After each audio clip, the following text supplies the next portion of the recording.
नमस्कार साथियों, स्वागत है आपका साहित्य अध्ययन मंत्र के इस मंच पर। दोस्तों, पिछली कड़ी में हम लोगों ने कुछ रासो ग्रंथों को देखा है और उसी कड़ी में आगे बढ़ते हुए आज हम लोग पढ़ेंगे पृथ्वीराज रासो। पृथ्वीराज चौहान से लगभग सभी लोग परिचित होंगे, आए दिन उनके किस्से सभी ने सुने होंगे। पृथ्वीराज रासो ग्रंथ चंद-बरदाई कृत एक महाकाव्य है।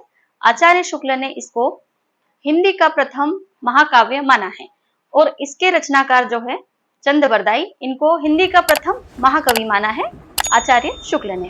ठीक है, देखिए पृथ्वीराज रासो ग्रंथ रासो साहित्य की ऐसी रचना है जो सर्वाधिक विवादों में पाई गई है। इसको लेकर के विभिन्न विद्वानों ने विभिन्न मत दिए हैं। किसी ने इसको प्रमाणित माना है, किसी ने अप्रमाणित माना है और किसी ने इसको अर्ध प्रमाणित माना है। ठीक, अलग इसकी ऐतिहासिकता को लेकर के विवाद देखा गया है। इसमें ऐतिहासिकता और कल्पना का समावेश देखने को मिला है और इसीलिए यह सर्वाधिक विवादों में ग्रंथ पाया गया है ना। पृथ्वीराज रासो जो चंद-बरदाई कृत है, ये पृथ्वीराज चौहान तृतीय जो अजमेर के राजा, अजमेर के शासक रहे हैं। अजमेर जो राजस्थान में पड़ता है, वहां के शासक थे पृथ्वीराज तृतीय। इसके जो रचनाकार है चंद-बरदाई, यह पृथ्वीराज के बचपन के सखा रहे हैं, बचपन के इनके मित्र रहे हैं और ये सेनापति भी रहे हैं और कवि भी रहे हैं। और देखा जाए, देखिए कई सारे ग्रंथों में मिलता है कि चंद-बरदाई और पृथ्वीराज, इन दोनों का जन्म भी साथ में हुआ है और इन दोनों की मृत्यु भी एक साथ हुई है ना। यह एक बहुत ही अद्भुत संयोग है कि इनका जन्म और मृत्यु एक साथ देखी गई है। ठीक है, अब चंद-बरदाई के विषय में यदि हम देखें तो चंद-बरदाई देखिए हिंदी का प्रथम महाकाव्य माना है आचार्य शुक्ल ने। सबसे पहले मुख्य बात यह है, और यह रासो ग्रंथों में सबसे बड़ा देखें तो 2500 पृष्ठों का महाकाव्य है। 2500 पृष्ठों का महाकाव्य है जिसमें 69 समय देखे गए हैं। 69 समय से यहाँ क्या तात्पर्य है? समय से यहाँ तात्पर्य अध्याय से है। जैसे हम लोग रामचरितमानस में देखते हैं कि यहाँ इसके अध्यायों को जो है कांड में विभाजित करके बताया गया है, वैसे ही यहाँ पर इसके अध्यायों को जो है समय कहा गया है। ठीक है, तो ये 69 समय में बांटा गया महाकाव्य है और ये यहाँ 2500 पृष्ठों की रचना है। ठीक है, इसके बाद देखें चंद-बरदाई का जन्म 1168 ईस्वी लाहौर में हुआ था। ठीक है, लाहौर जो वर्तमान में पाकिस्तान में है। ठीक है, तो लाहौर में चंद-बरदाई का जन्म हुआ था और ये जाति से भट्ट थे और जगात गोत्र में उत्पन्न हुए थे। ठीक है, जाति से भट्ट थे ये और जगात गोत्र में उत्पन्न हुए थे। अब यहाँ भट्ट से क्या आशय है? भट्ट से आशय यहाँ भाट जाति से है। जैसे जो राजा महाराजा हुआ करते थे, जो शासक हुआ करते थे, इनके पास इनकी प्रशंसा के लिए और इनको मोटिवेट करने के लिए इनके पास कुछ ऐसे कवि रचनाकार होते थे जो इनके ऊपर रचनाएं करते थे, जहां इनकी प्रशंसा की जाती थी, जहां इनके वीर काव्य, इनके ऊपर इनके चरित काव्य और वीर काव्य लिखे जाते थे। ठीक है, तो यही इन्हीं को भाट कहा जाता था। ठीक है, और जब ये भाट जो थे, जब ये रचनाओं के साथ साथ, लेखन के साथ साथ, जब ये सेना में भी उतरते थे, जब ये सेना का कार्य भी करते थे, जब ये युद्ध में खड़े होते थे, और उस समय जो है इनको चारण कहा गया था। ठीक है, तो जो दोनों कार्य करते थे, लेखन कार्य भी करते थे और साथ में युद्ध का कार्य भी करते थे, वो चारण कहलाते थे। ठीक है, इसीलिए रासो साहित्य को चारण साहित्य भी कहा गया है। ठीक है, आगे तो इसको सबसे पहले प्रकाशन का कार्य किसने किया, कैसे आई? ठीक है, तो जो कर्नल जेम्स टॉड थे, जो राजस्थान इतिहास के जनक माने जाते हैं, कर्नल जेम्स टॉड, उनके द्वारा सबसे पहले इसका प्रकाशन करवाया गया था। ठीक है, और देखिए इन्होंने जब प्रकाशन करवाया था तो इन्होंने अंग्रेजी में अनुवाद करके प्रकाशन करवाया। अंग्रेजी में इन्होंने 30,000 छंदों का प्रकाशन करवाया था। यहाँ लिखा है मैंने, 30,000 छंदों का अंग्रेजी में प्रकाशन करवाया था संगोपता नेम से। ठीक है, जब कर्नल टॉड ने इसका प्रकाशन करवाया, मुद्रण करवाया था, तो अंग्रेजी में करवाया, 30,000 छंदों का मुद्रण करवाया और संगोपता नेम के नाम से करवाया था। ठीक है, इसके बाद देखते हैं, देखिए जब कर्नल जेम्स टॉड ने जब ये प्रकाशन करवा दिया इसका एक भाग प्रकाशन करवाया, ठीक है।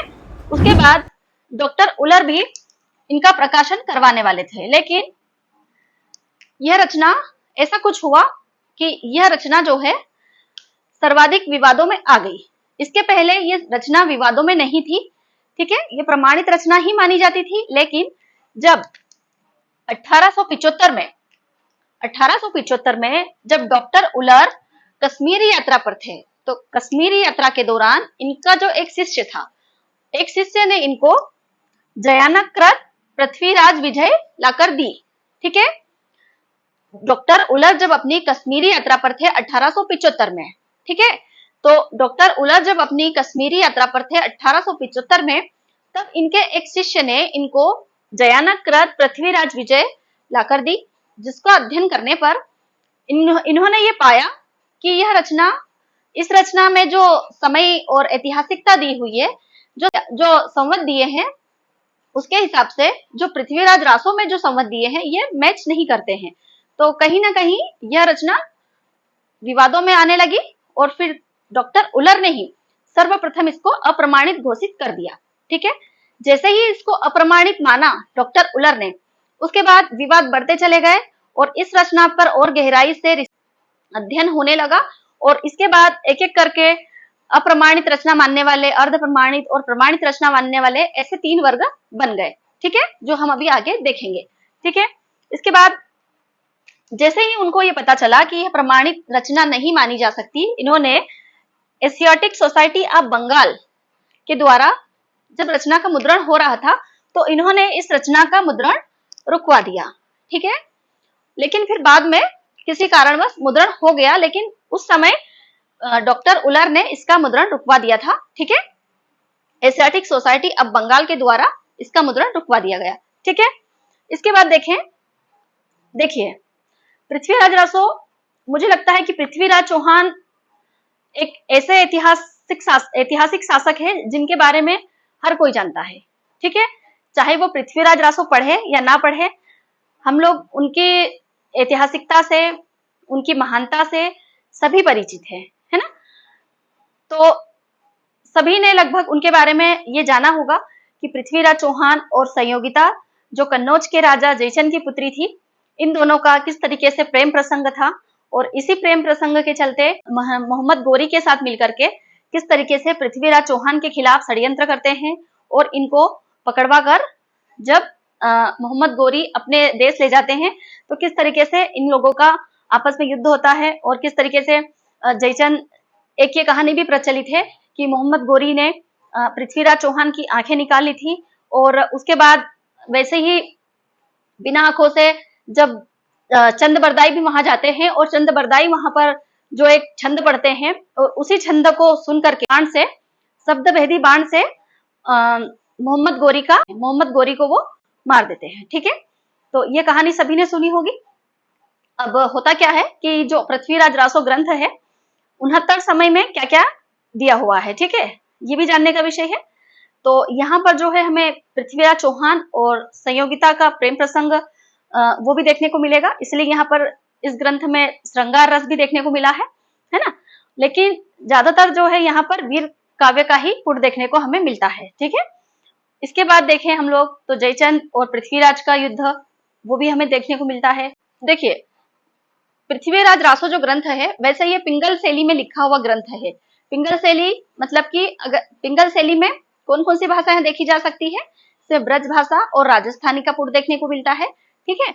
मतलब ब्रज भाषा और राजस्थानी का पुट यहाँ पर ज्यादा देखने को मिलता है, इसलिए ये पिंगल शैली में लिखी हुई कृति मानी गई है। लेकिन इसके साथ साथ यहाँ पर स्पष्ट लिखा है ना कि 6 भाषाओं के शब्द मिले हैं। पृथ्वीराज रासो में 6 भाषाओं के शब्द हमें देखने को मिले हैं, ठीक है। कौन कौन सी भाषाओं के हैं?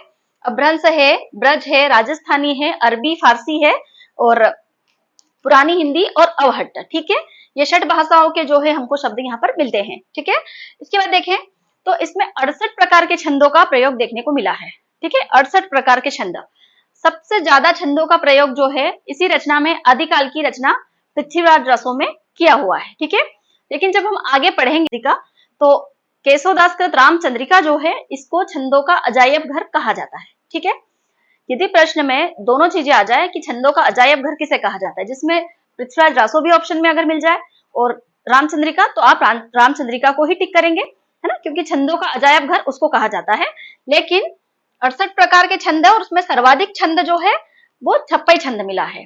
ठीक है, तो छप्पइयों का राजा भी देख हम लोग, छप्पई छंद का राजा भी चंदबरदाई को कहा गया है। ठीक है, ये छोटे छोटे प्रश्न है जो परीक्षा में बन जाते हैं। देखिए हम लोग क्या करते हैं ना कि बड़ी बड़ी चीजों को तो याद कर लेते हैं, लेकिन छोटी छोटी चीजें हमसे छूट जाती है और फिर परीक्षा में वही चीजें बन जाती है और हमें लगता है कि ये चीज कहाँ से आ गई, ये तो हमने देखी नहीं। लेकिन ऐसा नहीं होता, छोटी छोटी चीजों पर भी ध्यान देना बहुत जरूरी होता है। ठीक है, बड़ी चीजें तो होती रहेगी लेकिन छोटी चीजें जो है उसको याद रखना ज्यादा जरूरी है। ठीक है, तो जैसे छप्पई छंद का राजा, छप्पई छंद का जो हम बादशाह कहेंगे वो हम चंदबरदाई को ही कहेंगे, है ना, क्योंकि यहाँ पर सर्वाधिक छप्पई छंद का ही प्रयोग हुआ है। ठीक है, और छप्पई छंद का अजायब घर यदि पूछे तो हम लोग पृथ्वीराज चौहान पर ही विकल्प चयन करेंगे। ठीक है, सॉरी, पृथ्वीराज रासो विकल्प चयन करेंगे। ठीक है, इसके बाद देखें पिंगल शैली, जो ब्रज और राजस्थान की शैली है जो यहाँ पर सर्वाधिक देखने को मिली है। ठीक है, इसके बाद हम लोग आगे देखें। अब देखिए इस रचना को अलग अलग विद्वानों ने कुछ अपने मत दिए हैं कि इसको क्या कहा जाए, है ना। जब इस रचना को पढ़ते हैं, ये एक विशाल महाकाव्य है ना, विशाल महाकाव्य है। इसको आचार्य शुक्ल ने हिंदी का पहला महाकाव्य माना है और इसके रचना का चंदबरदाई को हिंदी का पहला महाकवि माना है। ठीक है, माना है। ठीक है, मोस्ट इंपोर्टेंट है ये। इसके बाद हमने देखा है आचार्य हजारी प्रसाद द्विवेदी जो है पृथ्वीराज रासो को सुख सुखी संवाद कहते हैं, है ना। सुख सुखी संवाद जो है किसने कहा है, ऐसा प्रश्न बन जाता है। या फिर आचार्य हजारी प्रसाद द्विवेदी ने पृथ्वीराज रासो को क्या कहा है, तो सुख सुखी संवाद कहा है। मोस्ट इंपोर्टेंट है, याद रख लेंगे। ठीक है, इसके बाद बच्चन सिंह ने क्या कहा है, राजनीति की महाकाव्यात्मक त्रासदी कहा है ना, बच्चन सिंह ने। इसके बाद श्याम सुंदर दास और उदय नारायण तिवारी ने इसको विशाल वीर काव्य कहा है। ठीक है, ये सब याद कर लीजिए आप लोग। देखिए नोट्स बना करके सिर्फ रखना नहीं है, इसको क्लास के साथ ही आप लोगों को याद कर लेना है। ठीक है, एक बार आप क्लास देखिए, 2 बार क्लास देखिए, आपको वैसे ही याद हो जाएगा। फिर भी याद नहीं होता है तो आप कुछ नोट डाउन कर लीजिए, उसको एक बार रिपीट करिए तो आराम से आपको याद हो जाएगा, है ना। कुछ ऐसा नहीं है कि उसको बस लिख करके आप रख लेंगे, फिर कभी समय मिला तो रिवीजन कर लेंगे, ऐसा नहीं है, क्योंकि परीक्षा में इतना समय नहीं रहता है कि आप उसको बार बार रिवाइज करें, है ना। तो अभी ही आप अच्छे से याद करें और उसके बाद आप वैसे ही सिर्फ 1-2 बार वीडियो देखेंगे तो आपको खुद ही याद, आपको अपने आप सब चीजें याद होती रहेगी। ठीक है, इसके बाद श्याम सुंदर दास को देख लिया, डॉक्टर नगेंद्र ने इसको घटना कोश कहा है। ठीक है, डॉक्टर नगेंद्र ने इसको महाकाव्य, विशाल काव्य और घटना कोश कहा है। ठीक है, और देखा हमने अभी देख लिया ना कि इसमें अंगिरस जो मुख्य रूप से जो रस है वो वीर रस है, लेकिन हमें इसमें श्रृंगारिकता का भी पुट देखने को मिला है। जब इसमें संयोगिता और पृथ्वीराज चौहान की जब प्रेम प्रसंग जब उनका दिखाया जाता है तो श्रृंगारिकता का भी पुट देखने को मिलता है। ठीक है, इसके बाद मोस्ट इंपोर्टेंट इसके 69 जो समय है वो 69 समय जो है वो चंदबरदाई ने नहीं लिखे हैं। इसमें जो है 59 समय चंदबरदाई द्वारा लिखित है और उत्तरार्ध के जो 10 समय है वो इनके पुत्र जलहड़ ने पूरे किए हैं। ठीक है, मतलब कह सकते हैं कि पृथ्वीराज रासो ग्रंथ को जो है जलहड़, चंदबरदाई के पुत्र जलहड़ ने पूरा किया था। ठीक है, यहाँ पर एक इस तरीके से पंक्ति देखने को मिलती है, पुस्तक जलहड़ हत दे चली गज्जन न काज। ठीक है, तो यह पंक्ति जो है चंदबरदाई की है और यहीं से हमें यह स्पष्ट होता है कि यह एक अधूरी रचना थी और चंदबरदाई जो है पृथ्वीराज के साथ में जब मोहम्मद गोरी के साथ उनका जब युद्ध हो रहा होता है तो मोहम्मद गोरी को मार करके वो स्वयं भी दोनों एक दूसरे को मार दे। तो उसके बाद पुस्तक जलहड़ हत दे चली गज्जन नृप काज, इस तरीके से ये पंक्ति आती है जिससे हमें पता चलता है कि इनके पुत्र जलहड़ ने इसको पूरा किया है। ठीक है, अब देखिए यहाँ पर जो है हमको प्रमाणिकता, अप्रमाणिकता और अर्ध प्रमाणिक को लेकर के जो है बहुत विवाद देखने को मिलता है। ठीक है, अब देखिए एक बात ये भी है ना, अप्रमाणिकता को लेकर के जो इसको अलग अलग संस्करणों में विभाजित किया गया है, क्योंकि हमको कई सारे संस्करण देखने को मिले हैं जिसको विद्वानों ने 4 रूपांतरों में बांटा है। ठीक है, जिसमें से हमको एक वृहत रूपांतरण देखने को मिलता है, एक मध्यम रूपांतरण, एक लघु रूपांतरण और एक लघुत्तम रूपांतरण। ठीक है, इस तरीके से 4 रूपांतरण देखने को मिले हैं और इसमें जो सर्वाधिक विवादों में रहा है, सर्वाधिक अप्रमाणित जो है वो वृहत रूपांतरण ही देखने को मिला। इतना आप लोगों को समझ में आ गया? कहीं कोई दिक्कत तो नहीं है आप लोगों को? क्लास से संबंधित यदि कोई प्रश्न आपके मन में हो, कोई डाउट हो, तो आप लोग कमेंट्स के माध्यम से पूछ सकते हैं, ठीक है? उसका नेक्स्ट वीडियो में मैं आंसर जवाब दूंगी आपको, या फिर पॉसिबल रहा तो कमेंट्स में ही जवाब मिल जाएगा आपको, ठीक है? आपको कोई चीज समझ में नहीं आ रही है या कोई त्रुटि लग रही है तो आप लोग निसंदेह मुझे कमेंट के माध्यम से अवगत करा सकते हैं, ठीक है? तो एक बार फिर से देखते हैं पृथ्वीराज रासो को। देखिए, पृथ्वीराज रासो जो ग्रंथ है हिंदी का प्रथम महाकाव्य है, जो माना है आचार्य शुक्ल ने। 69 समय में विभाजित है यह रासो ग्रंथ, है ना? 69 समय में से 59 समय जो है चंद्रबरदाई कृत है, और उत्तरार्ध के जो 10 समय है वो उनके पुत्र जलहर ने पूरे किए हैं, ठीक है? अब देखिए, चंद्रबरदाई का जन्म जो है 1168 ईस्वी लाहौर में हुआ है, जो वर्तमान में पाकिस्तान में है, ठीक है? इसके बाद ये भट्ट जाति के थे और जगात गोत्र इनका था, ठीक है? चंद्रबरदाई और पृथ्वीराज जो है बचपन के मित्र थे, ठीक है? इनके ये सेनापति भी रहे हैं, कवि भी रहे हैं, ठीक है? और इसके बाद इसका जो सबसे सर्वप्रथम प्रकाशन यदि हम देखें, सर्वप्रथम जो रचना को प्रकाशन में लाने का कार्य किया है कर्नल जेम्स टॉड ने। कर्नल जेम्स टॉड ने इनके 30,000 छंदों का जो है अंग्रेजी में अनुवाद करवाया है। वो किस नाम से? संगोप्ता नैम के नाम से, ठीक है? इस बात का ध्यान रखेंगे। इसका ये प्रथम भाग है। 1875 में जब डॉक्टर उलर जो थे कश्मीर की यात्रा पर, उसके बाद जब उनके एक शिष्य ने पृथ्वीराज विजय पुस्तक लाकर दी, उसका अध्ययन करने पर डॉक्टर उलर ने जो है एशियाटिक सोसाइटी ऑफ बंगाल के द्वारा इस पुस्तक का मुद्रण रुकवाया, और यहाँ से पृथ्वीराज विजय के आधार पर इन्होंने पृथ्वीराज रासो को अप्रमाणित घोषित कर दिया, ठीक है? एक सिरे से खारिज कर दिया कि यह रचना जो है प्रमाणित नहीं मानी जा सकती, ठीक है? तो किस आधार पर? पृथ्वीराज विजय के आधार पर, क्योंकि यहाँ पे जो ऐतिहासिकता को लेकर के जो समय और जो संवत दिए हुए थे, यहाँ से पृथ्वीराज रासो के में जो समय संवत थे कहीं से कोई मेल नहीं खा रहे थे, ठीक है? इसी के आधार पर डॉक्टर उलर ने यहाँ से ये विवाद उत्पन्न होता है, ठीक है? इसके बाद पृथ्वीराज रासो 6 भाषाओं के शब्द यहाँ मिलते हैं, ठीक है? 68 प्रकार के छंद, सर्वाधिक छंद जो है आदिकाल की रचना में देखने को मिले हैं वो पृथ्वीराज रासो है, ठीक है? 56 छंद सर्वाधिक मात्रा में सर्वाधिक मिला है, और इसीलिए चंद्रबरदाई को छप्पइयों का राजा भी कहा जाता है, ठीक है? इसके बाद पिंगल शैली में लिखा हुआ ग्रंथ है, जिसमें ब्रज का पुट ज्यादा देखने को मिला है ना? इसके बाद हम देखें, इसमें जो है मुख्य रूप से ये इसका रस जो है वीर रस है, लेकिन इसमें श्रृंगारिकता का भी हमको पूर्ण देखने को मिला है ना? इसके बाद हजारी प्रसाद द्विवेदी इसको सुख सुखी संवाद कहते हैं। वहीं बच्चन सिंह जो है राजनीति का महाकाव्य कहते हैं, है ना? महाकाव्यात्मक त्रासदी कहते हैं। सुंदरदास और उदय नारायण तिवारी इसको विशाल वीर काव्य कहते हैं। वहीं डॉक्टर नगेंद्र जो है घटनाकोश कहते हैं, ठीक है? इसके बाद हम लोगों ने इसके अप्रमाणिकता और अर्ध प्रमाणिकता को देखें। डॉक्टर उलर ने जो है सर्वप्रथम इसको अप्रमाणित घोषित कर दिया था, ये हम देख चुके हैं, है ना?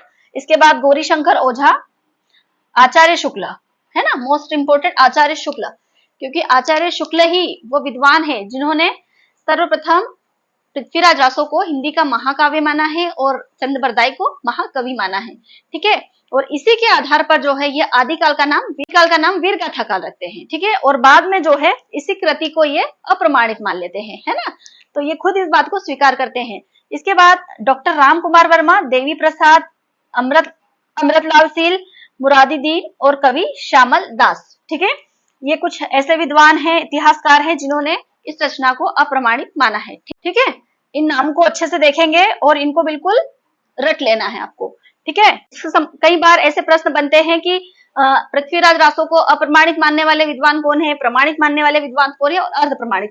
तो इनको आप लोग इस तरीके से अलग अलग रखिए, अलग अलग वर्ग में रखिए, और इनको उसी वर्ग में आप याद करिए कि अप्रमाणित मानने वाले कौन है, अर्ध प्रमाणित मानने वाले और प्रमाणित, ठीक है?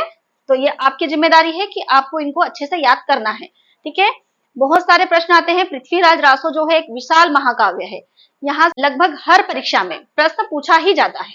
इसको हम लोग आज पूरा अच्छे से पूरा पढ़ेंगे, ठीक है? इसके बाद आगे चलते हैं, प्रमाणित मानने वाले विद्वानों को भी एक नजर देखते हैं। देखिए, मोहनलाल विष्णुलाल पांड्या जो है इन्होंने इसको प्रमाणित माना है ना? Shyam Sundar Das, colonel James Tod, Garcin de Tassy, George Grierson, Mishra Bandhu, doctor Nagendra, Motilal Menaria और मथुरा प्रसाद दीक्षित। मोस्ट इंपोर्टेंट है ये सभी, ठीक है। अब यहाँ देखिए गार्सदतासी, जॉर्ज ग्रियर्सन, मिश्र बंधु और डॉक्टर नगेंद्र, ये तीनों जो है मोस्ट इंपोर्टेंट है कि ये तीनों चारों ने जो है इनको इन चारों ने जो है इसको प्रमाणित माना है, लेकिन आचार्य शुक्ल ने अप्रमाणित मान लिया है, ठीक है। तो इस बात का ध्यान रखेंगे। और कई बार ऐसा होता है कि हम लोग प्रमाणिकता को और अप्रमाणिकता में कंफ्यूज हो जाते हैं, इसलिए इनको तो आप पूरा रट लीजिए, ठीक है। आगे चलते हैं। अर्ध प्रमाणित मानने वाले विद्वान जो है मुनिजीन विजय है, मुनिजीन विजय आचार्य हजारी प्रसाद द्विवेदी है। देखिए हजारी प्रसाद द्विवेदी अर्ध प्रमाणित मान रहे हैं, है ना। सुनीति कुमार चटर्जी, डॉक्टर दशरथ शर्मा, माता प्रसाद गुप्ता और अगरचंद नाहटा, ठीक है।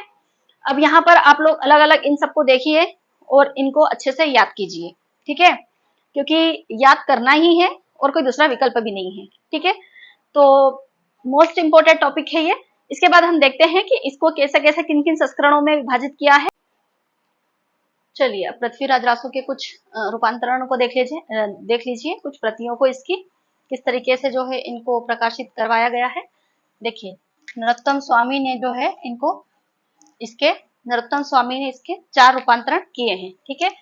चार रूपांतर में बृहत रूपांतर है ना, रूपांतर मतलब इसकी प्रतियां की है, ठीक है। बृहत रूपांतरण, उसके बाद मध्यम रूपांतर, लघु रूपांतर और लघुत्तम रूपांतर, ठीक है। अब देखिए बृहत रूपांतर जो है यही सबसे ज्यादा विवादों में पाया हुआ है, ठीक है, क्योंकि इसमें जो है सबसे बड़ा बृहत रूपांतरण है, क्योंकि इसमें रूपांतरण, ठीक है, 16,306 छंद यहाँ पर संकलित है, ठीक है।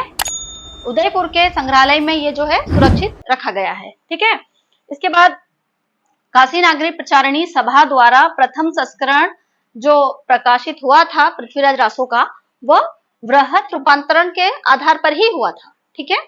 बृहत रूपांतरण को आधार बना करके ही काशी नागरी प्रचारणी सभा के द्वारा पृथ्वीराज रासो का जो है प्रथम संस्करण प्रकाशित करवाया गया था, ठीक है। इसके बाद देखें हम नेक्स्ट मध्यम रूपांतरण अबोहर साहित्य सदन और बीकानेर में जो संरक्षित किया हुआ है, ठीक है। अब देखिए इसमें जो है छंदों की जो संख्या है वो 7,000 है ना। इसके बाद पंडित मथुरा प्रसाद दीक्षित जो है मध्यम रूपांतरण को ही प्रमाणित मानते हैं, है ना। बृहत रूपांतरण को तो लगभग सारे ही विद्वानों ने इसको अप्रमाणित माना है, ठीक है, लेकिन मथुरा प्रसाद दीक्षित जो है मध्यम रूपांतरण को जो है प्रमाणित मानते हैं, ठीक है। इसके बाद आगे देखें लघु रूपांतरण जो अनूप संस्कृत संग्रहालय बीकानेर में संरक्षित किया हुआ है, ठीक है।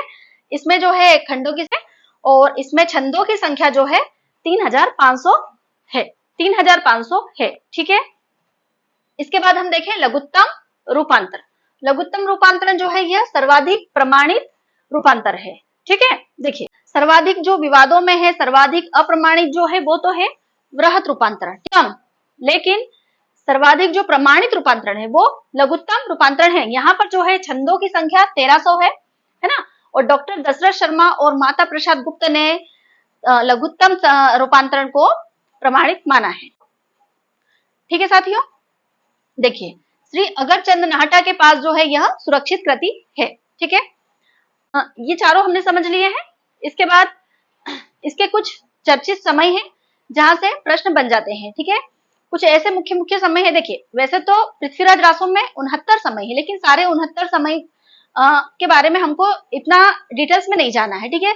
जो परीक्षा की दृष्टि से महत्वपूर्ण है सिर्फ उनको ही देखेंगे, है ना, क्योंकि हम देखते हैं जैसे कैमासवध है, नेट यूजीसी नेट में जो है कैमासवध लगा हुआ है, तो इसमें कुछ ऐसे पर्व है जो मुख्य रूप से परीक्षाओं में पूछे जाते हैं, ठीक है।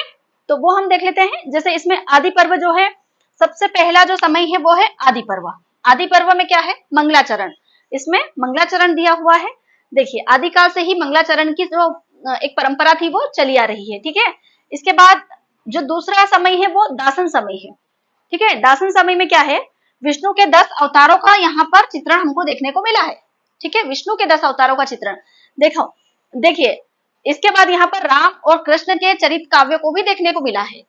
राम और कृष्ण के जो लौकिक चरित्र है उनका भी यहाँ वर्णन देखने को मिला है दोस्तों। देखिए, राम और कृष्ण को जब हम आगे भक्ति काल पढ़ते हैं तो भक्ति काल में हमें रामचरितमानस पढ़ने को मिलता है। रामचरितमानस में हमें जिस तरीके से राम का एक लौकिक रूप देखने को मिला है, ठीक है, उसी तरह से दासन समय में मतलब पृथ्वीराज रासों में भी सबसे पहले राम और कृष्ण का वर्णन देखने को मिलता है ना। तो ठीक है, अब देखिए इसका जो पांचवा जो समय है वो कनपट्टी समय, 20वां समय ये भी इंपॉर्टेंट है, पद्मावत समय, पद्मावती समय जो है ये भी इंपॉर्टेंट है, यहाँ से भी अक्षर प्रश्न बनते हैं, है ना। इसके बाद कैमासवत जो है वो तो यूजीसी नेट में लगा ही हुआ है, तो ये तो पढ़ना सभी के लिए बहुत जरूरी है, ठीक है। तो कैमासवत जो लोग, ठीक है। उसके बाद कन्नौज समय, देखिए कन्नौज नहीं कन्नौज लिखा है ना, कन्नौज समय, ठीक है। यहाँ पर कन्नौज के राजा जो है जयचंद उनका और पृथ्वीराज का जो है हमें यहाँ पर जो है युद्ध का वर्णन मिलता है ना। और देखा जाए तो यह जो है पृथ्वीराज रासों का सबसे बड़ा समय भी यही है दोस्तों। यहाँ पर ये भी लिख सकते हैं आप कि सबसे बड़ा समय जो है कन्नौज समय है, सबसे वृहत है ये, है ना। यहाँ पर पृथ्वीराज और राजा जयचंद के युद्ध का हमें वर्णन देखने को मिलता है, ठीक है। इसके बाद विवाह समय यहाँ पर दिया हुआ है 65 नंबर पे जो समय है विवाह समय, और 69 पे जो है महोबा युद्ध समय, ठीक है। ये भी बहुत इंपॉर्टेंट है। तो कुछ ऐसे मुख्य मुख्य समय है जो मैंने आप लोगों को बता दिए हैं, तो इनको तो आप याद कर लीजिए। जैसे कैमासवत है 57 समय जो है इसका कैमासवत का है, पद्मावती जो है 20वां समय है ना। जैसे कन्नौज है 61 समय जो सबसे बड़ा है, ये इसकी विशेषता है, इसलिए इसको याद रखना जरूरी है, ठीक है। तो ये जो है इसके समय मैंने आपको इंपॉर्टेंट समय जो थे वो आपको बता दिए हैं, ठीक है। इसके बाद इसकी शैली यदि हम देखें तो डिंगल पिंगल शैली में इसको लिखा हुआ है। वैसे इसमें जो है प्रमुख रूप से देखा जाए तो पिंगल शैली ही है, क्योंकि यहाँ ब्रज भाषा का पुट हमें ज्यादा देखने को मिला है, ठीक है। तो पिंगल शैली, लेकिन देखिए पिंगल और डिंगल शैली इसको जो है भाषा मानते हैं आचार्य रामचंद्र शुक्ल, ठीक है। आचार्य रामचंद्र शुक्ल डिंगल पिंगल को जो है भाषा मानते हैं, लेकिन वही डॉक्टर नगेंद्र इसको शैली मानते हैं कि यह एक शैली है, डिंगल पिंगल शैली में रचित यह रचना है, लेकिन आचार्य शुक्ल इसे शैली न मानते हुए इसको भाषा मानते हैं। ये भी बहुत इंपॉर्टेंट पॉइंट है, इसको भी आप लोग ध्यान रखें। ये कुछ मुख्य मुख्य बिंदु थे जो मैंने आपको बताए हैं। इसके बाद और कुछ विशेषताएं रासो ग्रंथ की यदि आप देखना चाहे है, जैसे वीर रस और श्रृंगार रस का यहाँ पर हमें पुट देखने को मिला है ना। यहाँ पर जो है आम जनजीवन का अभाव देखने को मिला है, यहाँ पर जो है व्यापक प्रकृति चित्रण देखने को मिला है, युद्ध का यहाँ पर जीवंत चित्रण देखने को मिलता है, ठीक है। जिस तरीके से यहाँ पर काव्य रूढ़िया देखने को मिली है ना, पृथ्वीराज रासों में काव्य रूढ़िया, देखिए काव्य रूढ़िया जो है ये हमको आगे चलकर सूफी साहित्य में देखने को बहुत ज्यादा मिलती है ना।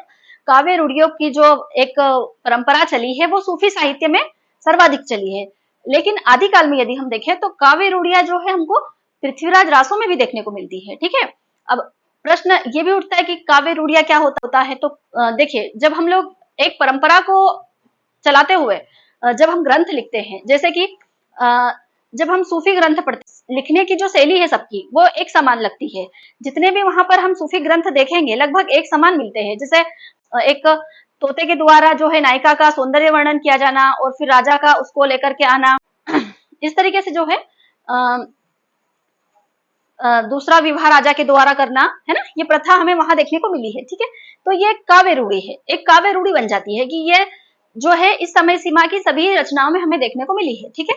तो वैसे ये जो है यहाँ पर पृथ्वीराज रासों में भी जब हम लोग देखते हैं जयचंद, राजा जयचंद जो है पृथ्वीराज को पसंद नहीं करते हैं, लेकिन संयोगिता जो है उनसे प्रेम करती है, और इसी बात का विरोध करते हुए जब जयचंद जो है संयोगिता का विवाह करना चाहते हैं तो वो उसके लिए एक स्वयंवर रचते हैं।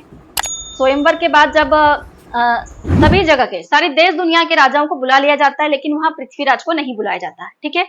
अब पृथ्वीराज को बुलाया तो नहीं जाता है, और ऊपर से क्या है कि बाहर एक द्वारपाल की तरह जो है उनका पुतला खड़ा कर दिया जाता है ना। तो जब संयोगिता जब स्वयंवर में आती है माला लेकर के, तो जितने भी वहां पर जो महापुरुष जो राजा महाराजा थे वो सब इसी प्रतीक्षा में थे कि माला हमारे गले में डल जाए ताकि जयचंद की जो पुत्री है उसका विवाह हमसे हो जाए।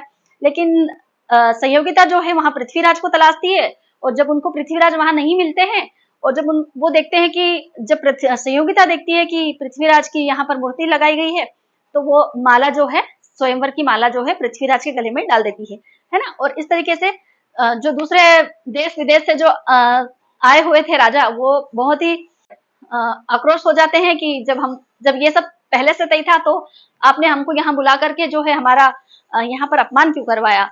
जब संयोगिता को जब शादी पृथ्वीराज से करनी थी तो यहाँ इतना आयोजन करने का फिर क्या अर्थ रह गया था।